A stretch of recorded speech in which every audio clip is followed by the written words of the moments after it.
welcome to the Phil Taylor Jones Show. Today we're going to be talking about, yet again, another Republican presidential debate. I'm tired. Really, folks, this is overkill. And it's gotten to the point now where it is just totally a ludicrous spectacle. I'm Phil Taylor Jones, your host, and let's get into this disgusting spectacle right now. You know, it doesn't even go without saying anymore to talk about the moderators, which was these three band of idiots with Megyn Kelly as their leader. She seemingly had a different tone about her last evening. She was nice, nasty. If you notice, they kept bringing up old clips and old sound bites to further perpetuate their nastiness among these already nasty candidates. The candidates themselves. We had the two foreigners, Rubio and Rafael Cruz. I don't know where the hell they got Ted from. His name is Rafael Edward Cruz. Anyway, and that's what I'll refer to him as, among other things, for the rest of this political mess. They, as I figured they would do, they went back and forth. It was just a Donald Trump attack fest and witch hunt.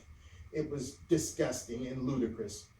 And before we even get to that, because I mean that's notwithstanding, because you know it's nowhere. It's a laughing thing that actually makes you want to cry, because everybody in the world is looking at this and they're laughing at the United States. They're saying these people can't get themselves together. Even this grand old party has come under great scrutiny by the news media in France, the news media in Germany. I watch these news medias on telly all the time because they seem to give, in some cases, a better interpretation of what's going on in our country than even do our news whores. So I watch them and they're laughing. And it's really shameful to have had this once great, powerful nation be the butt end of, everybody's joke fest. It's terrible. You know, I've seen many of these things in my lifetime, but as I said before, this may go down in the books as being the worst presidential election in the history of presidential elections. There was even a news whore on this Fox News who said he's been doing this for 35 years and he's never seen such a mess. And there I had to agree with him. As I said before, you had the two foreigners up there nipping away at Donald Trump. Then you had Trump up there trying to defend himself. It was just a back and forth thing. You had Rafael Cruz standing up there looking like a class 1 A1 idiot with some white crap all over his lips. Then it moved from the top lip to the bottom lip, and I guess he felt it and he sucked it in. I mean, it's just petty, childish stuff that I'm used to seeing as a former educator. I would see little kids on the playground doing this, not old grown men, 40 and 60 years old. This is ridiculous. Now, let's look at this grand old party. These people are insane, the administrators of this. They're insane. First of all, they don't like Donald Trump. I guess they thought he was going to be a flash in the pan. But the guy has kept his numbers, he's kept his momentum, and now they get scared and they want to take him down. They want to destroy the guy. Well, look like if you were going to do that, grand old party administrators, you would have done it when you had a nice field to pick from. You wait till you get 4 people, and then you start doing all kinds of crap. Now, as I understand it, you don't want Donald Trump. You don't like Rafael Cruz. And your fair-haired boy, Rubio, is just about out for the count. The pitiful mess is only one city or one state. He's just about gone. It's questionable as to whether or not he can even win his own state of Florida, because I understand that Trump is way far and away ahead of him. So that leaves Kasich. Do you really want Kasich? He wouldn't have a chance against Slithery Clinton because he's doing very poorly. It's questionable whether or not he might even win his own state of Ohio. So, I mean, what the hell are you thinking? And then you go and drag up old, dusty, fossilized Mitt Romney to make him throw a monkey wrench in Trump's proceedings on the tracks to derail the Trump train. This guy is insignificant. He couldn't even win his own election process. Sure, old bastard set up a lot of things by, putting these foreigners in to vote. You don't need identifications and all of this kind of crap. We know that's true. But you, Mitt Romney, with your pitiful behind, you screwed up on so many instances yourself. Like Donald says, you were weak. Your campaign was ineffective. You got caught slipping, speaking against voters on the mic, the 47%ers. Then you come up with your notebooks of women. That didn't fly very well. And you were just lackluster. You're dull. You're boring. But you want to come out and say that Donald Trump is fake. And he's false and he's a sham. Well, that could be said of perhaps all of them, maybe. Because I caught something last night that sort of sent up some red flags. I don't care how professional you are. I don't care how nice you want to be. I don't care that you're on TV and you want to put your best foot forward or what have you. If you have been pummeled and lied on and defamed and your ethic impugned, that's going to make iron wear out. Now, I don't know if anybody else caught this at the very end of the debates when the lights kind of went down low and they started leaving the podiums. I saw Donald hand bumping Marco Rubio. And then I saw him hand bump Rafael Cruz. Now, I'm going to tell you folks, I think I'm a pretty nice guy. But if I had gone through the, be nice, Bill, crap that this man went through, not only just for one debate, but all of the debates, he's been going through crap. He went through crap from Jeb Tush. He went through crap from Jindal. He went through crap from Snarly Fiorina. He went through crap from most everybody up there except Ben Carson. And we'll talk about Ben Carson a little bit too. But these past two outings, the 10th debate and then Super Tuesday, I mean, this guy has been going through just a hellacious time with people. Now here comes old fossilized Mitt Romney tapping at him and chewing at him, nipping at him. So you mean to tell me you're going to go through all of that stuff, they're going to tear you down to your lowest common denominator, call you a fraud, a liar, a fake, a scammer, and whatever else. They accuse the guy of everything but rape. And then you're going to hand bump him at the end? I don't think so. I'm not saying that the guy should have, slapped the crap out of somebody and laid one of them out behind the podium. But at best, I wouldn't have even been bothered with these two little bastards.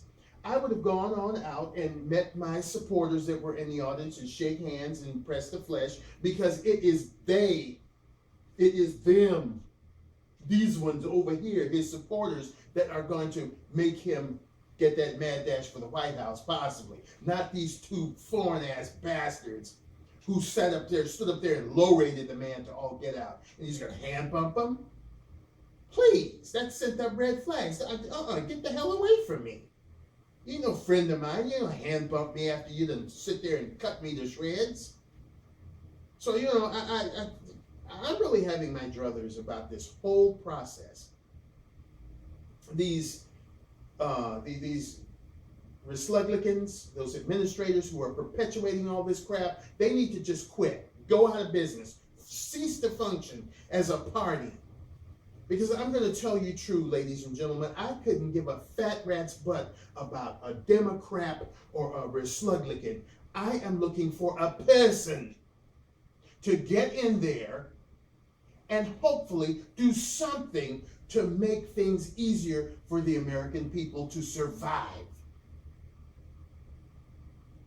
Case in point, we had a knock on the door 3 days ago. I get up, open the door, expecting a package that I had ordered. It was the concierge of our building. And guess what she had to offer? A rent increase. The rent's already sky high. And you folks that live here in California, you know what I mean. It's already sky high. You go to the grocery store. You don't come back with half enough of the supplies you need to last a month. If you've got a car and try to fill it with gas, that's a tearful moment. If you go out and try to do the green thing and ride public transportation, again, that's a tearful moment. A bus pass is $120 a month. Most everything you do, it's a tearful moment because you're paying out much more than you're getting. And that's not right. This is one of the most crucial times in our history of as world inhabitants of this little green and blue planet we call Earth. There's hell everywhere. There's trouble breaking out in Europe, in Asia, in wherever, Australia. You can't go to a place where there isn't some kind of hellacious situation going on. They want to talk about Donald Trump and he doesn't know anything about foreign policy. Forget foreign policy. Where has it gotten you? You're nosing around in other people's business. Some may be inclined to say, oh, yeah, right. But then some may be inclined to kick your ass. Keep your nose in your own damn business. Our grandmother taught us a saying, and it has rung true to this day. My brother's 33, I'm 57, and it has rung true and rung in our heads time and time again. There are 24 hours in the day. That's 12 to mind your business and 12 to leave the other person's business alone. That way, any scars that you may get, you put them on yourself and they're not at the hands of somebody else. I have lived by that creed. Chris has lived by that creed. That's one of the reasons we probably don't have the Twin Towers anymore, because we stuck our damn nose in Bin Laden's business, the way he should do things in a democratic way, and he told them, leave me alone.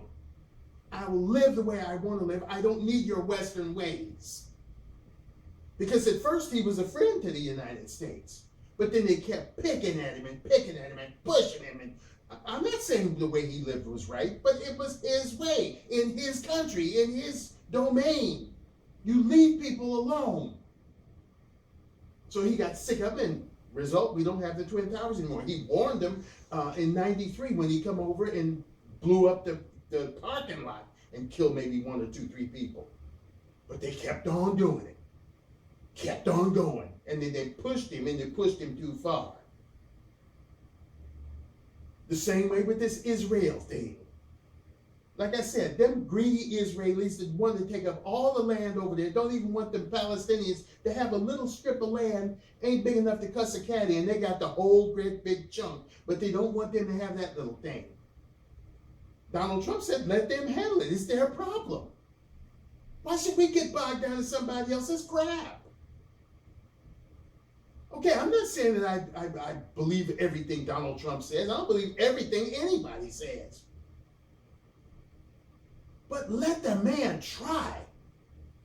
Oh, well, he's not a true conservative. Who bloody cares?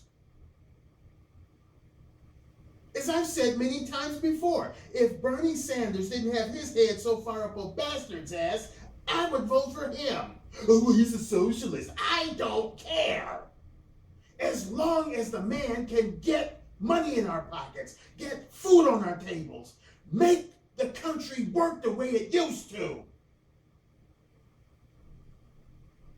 He could act like a damn dog for all I care, as long as he does something to get us where we need to be.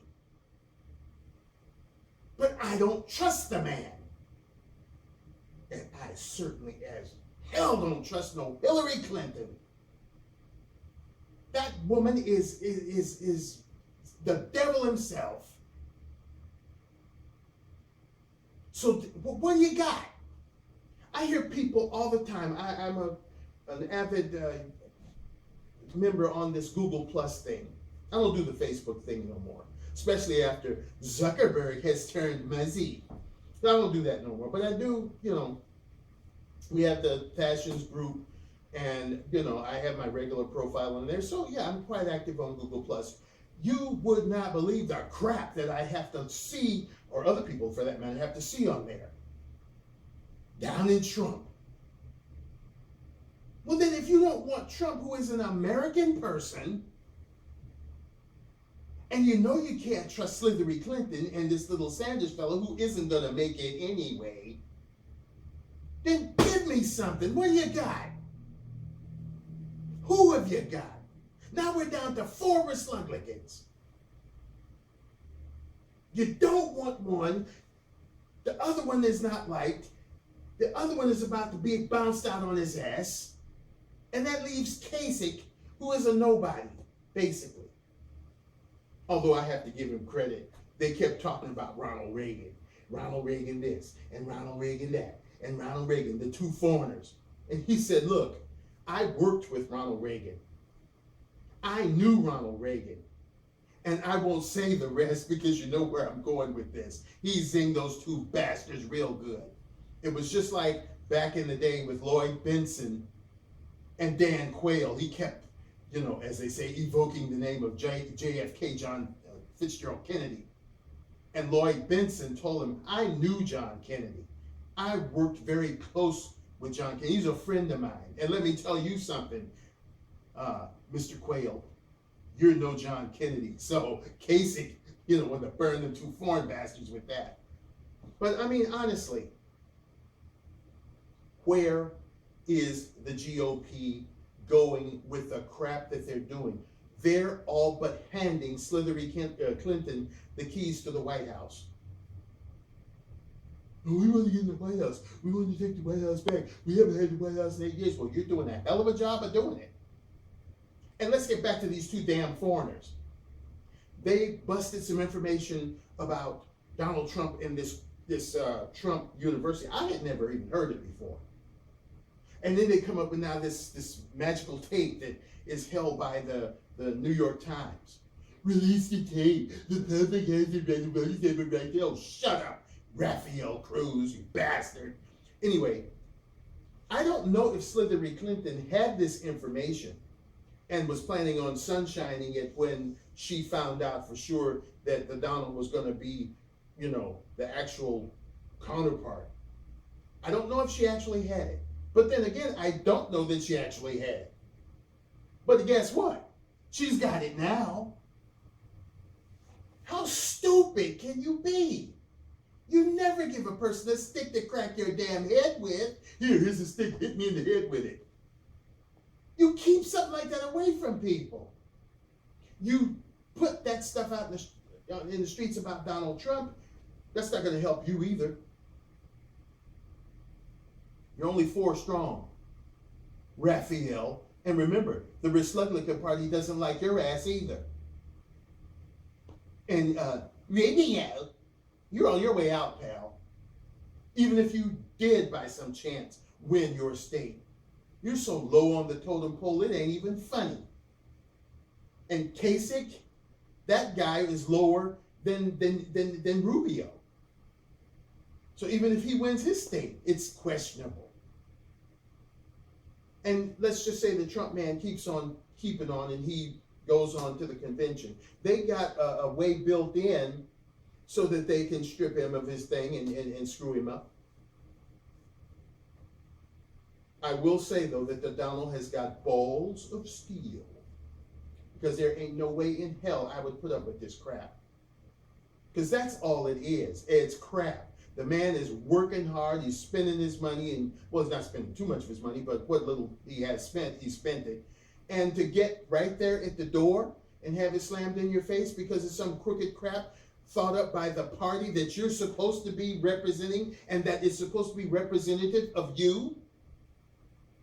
My God, what kind of crap is this? What kind of country are we living in? Oh, well, what you say about the immigrants? You say you're going to build a wall, but then you're not. Please. Like these damn foreigners coming in here are so freaking important and so wonderful to the country and for the country. If they were so great for the damn country, then why in the hell are we sitting in a $20 trillion debt? If they're so great for the country, why are people getting killed by them? And then you want to bring more in, talking about refugees. I glory in that president's or prime minister's spunk over there in England. He said, don't come here. Don't spend your money. Don't let the scammers fool you. Don't risk your lives. Don't come here. We should have been saying the same damn thing. Oh, we're a land of immigrants. Oh, we've been having immigrants come over for years. That was then. This is now. Back during the time in the early 1900s and a little, past that in the 1800s, yeah, there were immigrants that came over. But those immigrants came over here with a desire to build and help America. They came over and did this. They worked their proverbial behinds off to help develop things like the Golden Gate Bridge, to help develop things like the Brooklyn Bridge, to help build buildings, to help create the infrastructure, to help improve the infrastructure. Yes, those foreigners, those immigrants were godsends. We were happy to have them. We helped them. They helped us. We helped each other. But today's foreigners, today's supposed immigrants, whether they be illegal or legal, are in it for opportunistic reasons. They're coming over here not doing this. They're coming over here doing this with their hand out saying, gimme. And they are of no benefit to this country. And that's why you should not only build a wall, but you should shut the damn door. How many times has it been said that if you have 500 of them come over here on an airplane, when it comes time to go home, there are only 400 going back? What happened to that other 100? They have lost themselves within our communities. Some of them may want to get a job and better themselves. Some of them may want to come in and start up a new ISIS cell and blow your ass to kingdom come. You don't know that. Oh, the FBI. The FBI, the CIA, the alphabets you probably haven't even heard of yet. They're not yesterday's CIA or yesterday's FBI. A lot of them are filled up with foreigners.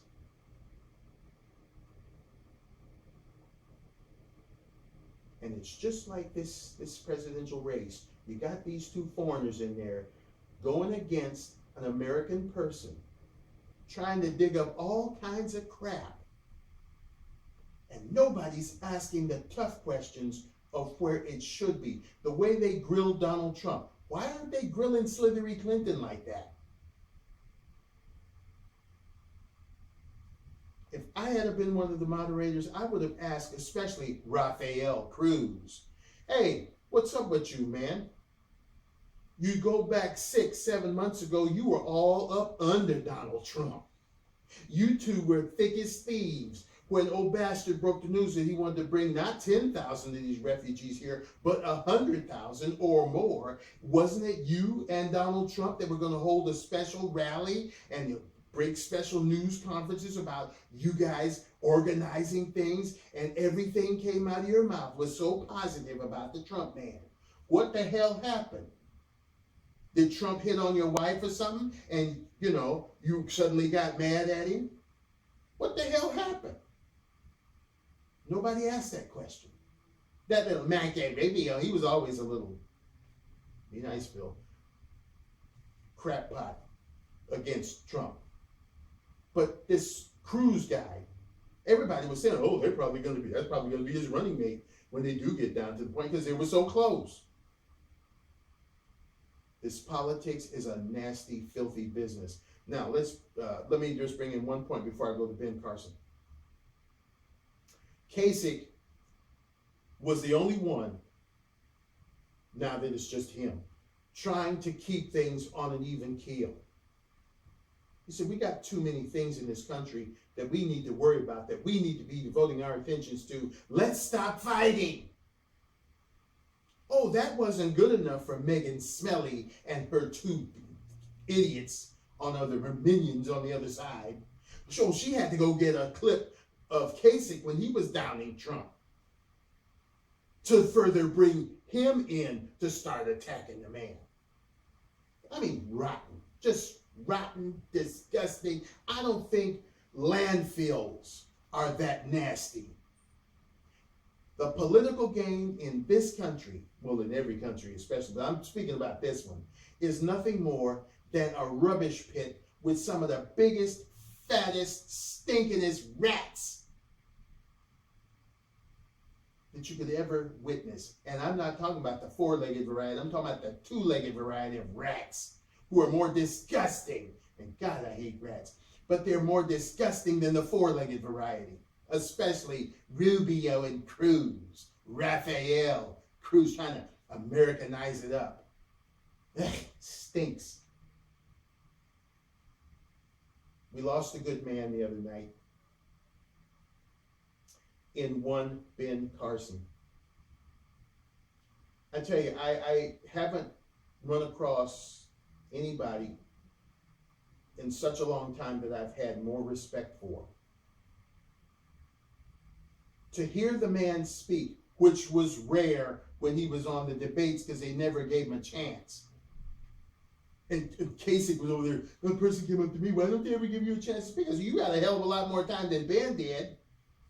But he spoke his piece at the Super Tuesday because he knew that there was no chance for him, reason for him to go on.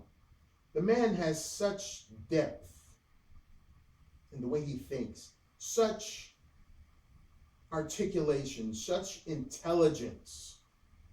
He would have made a wonderful president. I do believe that in my deepest part of my soul. He would have made a stellar leader. Soft-spoken, but not soft. Tough when he needs to be, with an air of intelligence. It's a shame that this black man was screwed out of his chance to be president. Why? Because of that thing that's in the White House at present that appears to be black but isn't. He is a half-breed. He's not an American. He is a half-breed. His mother was Caucasian, his father was African, and he's raised up in Muzzy land with Muzzies.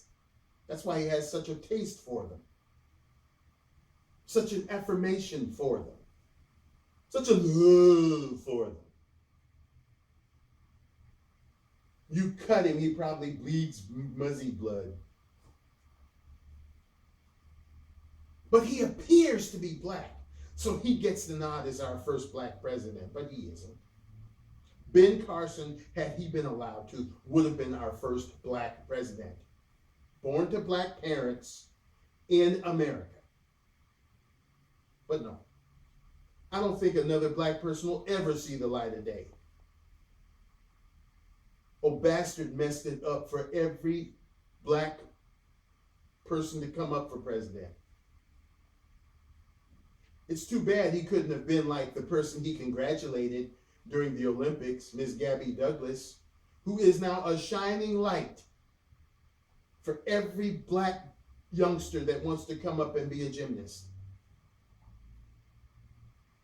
I read an account where a father took his kid to one of the trials for gymnasts, and she saw Gabby Douglas and the other young lady whose name escapes me right now. But she said, Dad, they're brown like me. And now she's everything gymnastics. He can't take her to schools or classes enough. She was inspired by Gabby Douglas and this other beautiful young lady. It's too bad that couldn't have happened in the political arena. Bastard was such a shining light as a president that Ben Carson might be, elected. But no, he had to go and screw up everything, and not only screw up everything by doing what he did, but now every other person that happens to be black is automatically frozen out. They didn't even want the man to talk during the debates. It's a shame, but you missed out on a very good president. The guy, he was torn apart because before he ended his speech, there was this long pause. And at the conclusion of it, his wife immediately ran up there for support and gave him a kiss because he was hurt. And I know he was. He was not only hurt by the fact that probably Bastard messed him up, but he was hurt by the fact that he wanted to join a political party that he possibly believed in at the time, and to be treated in such a shabby manner is unconscionable. Grand old party, you are sick bastards, and you need to disperse. No more grand old party. As far as the Democrats are concerned, you guys either. None of you are worth a crap. Go away. Let us try to find a way to get our own president our way, because none of you are worth anything. This Paul Ryan, what a dirtbag he is. You bitched and complained about John Boehner. Did you get any better with this stupid Paul Ryan? He's one of the ones out for Trump too. It's all the same old story. You replace a dirtbag with an even bigger dirtbag. You replace a bag of crap with even a stinkier bag of crap. So no more debates. There's supposed to be one more, but who cares? The die is already cast. You idiots have probably blown the presidency. You don't want the White House, because if you did, you'd let the Trump man go on. He's the front runner, clearly. The man worked hard. Oh, he's with the KKK. He's with this person. You just won't lie and say anything to further your own sadistic cause. It's time for it to stop, but will it? No, because it hasn't in the past. It's just going to remain this stinky, slimy cesspool that it's always been. And that's probably what you're afraid of. You're afraid that the Trump man will possibly get in there and change some of this crap. You're afraid because you can't tell the man what to do, because he's not purchased like Slithery Clinton. That's why the Democrats don't care for Bernie Sanders, because he isn't bought like Slithery Clinton. Or like Megyn Rubio, who bleeds, eats, sleeps, and defecates Goldman Sachs. And so does Rafael Cruz. Talking about what he's going to do. He's not going to do anything, because he's been there all this time. What the hell has he done? That stupid Rubio guy, he's not even at the place where he's supposed to be voting on these crucial issues. He's not even there. He's known as the absentee senator. So what is you doing? Going somewhere playing tiddlywinks? You people in this country need to wake up and understand what's going on. There is no way in hell that if Slithery Clinton gets in there, we're going to prosper. She is a human doomsday device. But it's looking pretty good, like she's going to get it. Why? Because of sheer, utter, blatant stupidity on the part of people who claim they wanted to get back in the White House.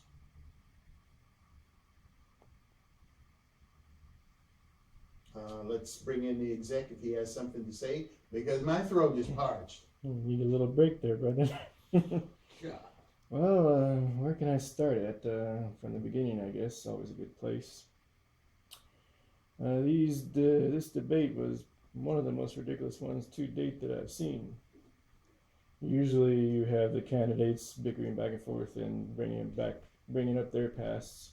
And you said this, but now you're saying this. But now, for once, the moderators are getting into it. They went through a lot of work to find old clips and old videos, drudging up the past, mostly on Trump and I guess on a few of the other ones, to make it look like they were not just singling him out to make it seem fair. And it was just ridiculous. It was, like you said, a Trump hunt. And, how is that helping us figure out who we want to vote for? How is that helping the country by drudging up the past? It's about the present and what they're going to do, what they want to do in the future, And speaking of the way the moderation was done, the DNC, I think the last debate was supposed to be done by, I believe, ABC, if I'm mistaken, I am. And instead, they denied and broke ties with them and had CNN do the last debate, because they didn't feel the way that ABC ran it was proper. Everybody was turning on the moderators because of the questions they gave, and everybody was on the side of the candidates. Now, if that's what they do when something like that happens, then I believe the RNC should do the same thing for Fox News, because that was utterly ridiculous. They're not there to question everybody and give them 20 questions.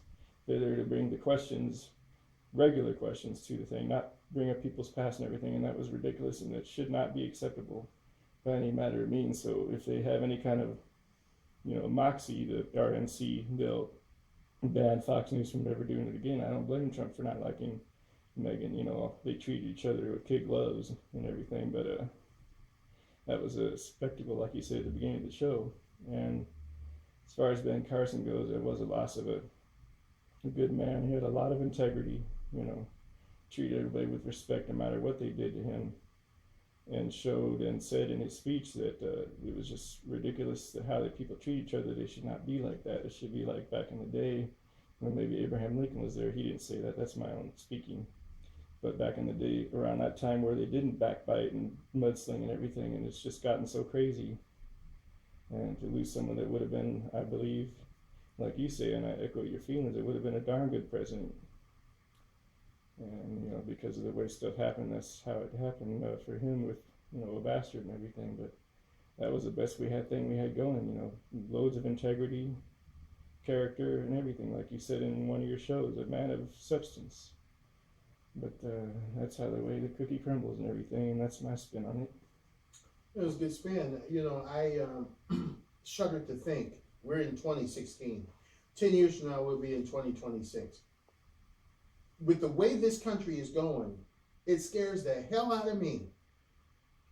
Political muckety-mucks are this way today. What are they going to be like 20 years from now, 10 years from now? It's what we're working with. We're working with bloody nothing. Mm-hmm. These people have no substance. They have no morals. They have no scruples. They have no nothing. They sit up and talk about old bastard, but they're just as bad as he is. In some cases, worse. Like this Rafael Cruz. He can't talk about old bastard.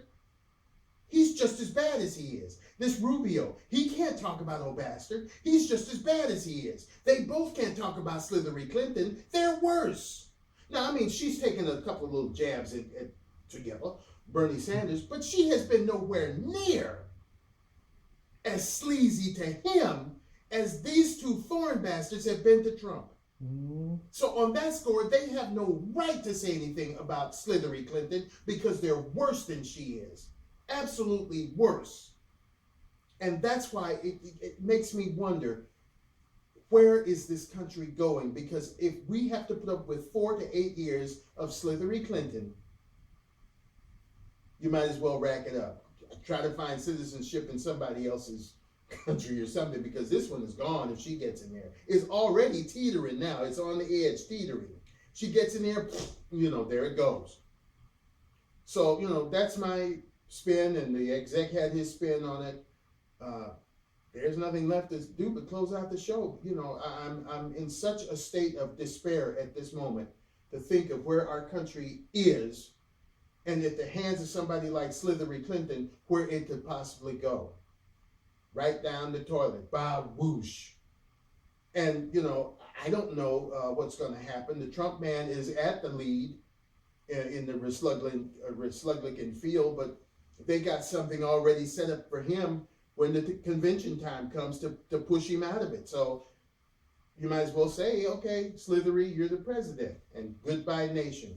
On that score, goodbye, everybody. We'll see you next time on the Phil Taylor Jones Show. Bye-bye.